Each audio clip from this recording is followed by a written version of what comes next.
한 주간 발생한 뉴스를 재정리해보는 시간입니다. 지난 한 주 동안 주요 이슈는 뭐가 있었는지 뉴스민 이상원 기자와 함께 이야기 나눠보겠습니다. 화상으로 연결해봅니다. 안녕하십니까?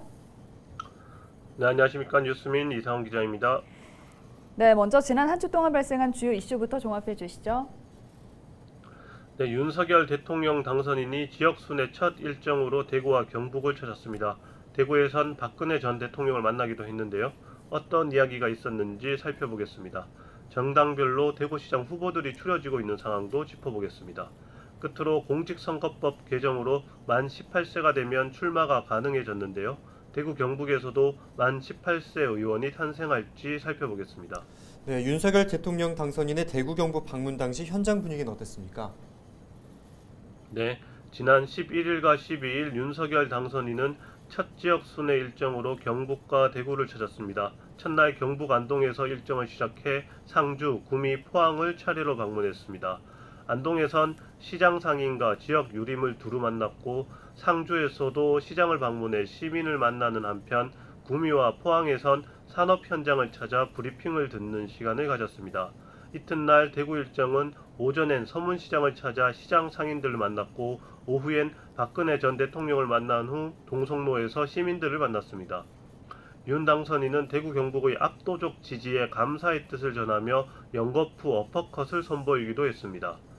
윤 당선인은 선거 기간 중 약속한 지역 현안 해결을 거듭 강조했습니다. 윤 당선인이 박근혜 전 대통령을 만나기도 했는데 어떤 이야기가 오갔나요?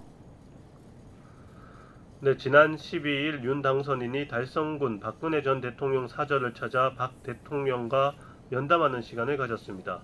낮 2시께 박 전 대통령과 만난 윤 당선인은 약 50분간 회동했고 미안한 마음을 말씀드렸다고 밝혔습니다.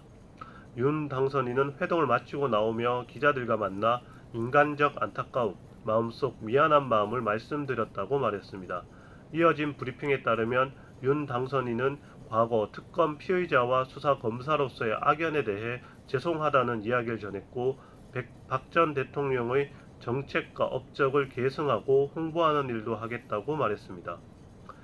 소식이 전해진 후 한민정 정의당 대구시장 후보는 파면된 전임 대통령을 찾아가며 말하는 국민통합은 공연불에 그칠 것이라고 비판했습니다. 네, 이제 각 정당별로 대구시장 후보군이 추려지고 있다고요? 네, 우선 더불어민주당은 서재헌 전 민주당 대구 동구갑 지역위원장을 단수로 대구시장 후보로 공천했습니다.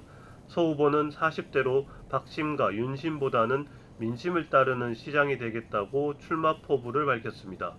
홍일학 전 의원은 민주당 공천을 신청하지 않은 채 무소속 출마를 시사하고 나서 향후 행보가 주목되고 있습니다.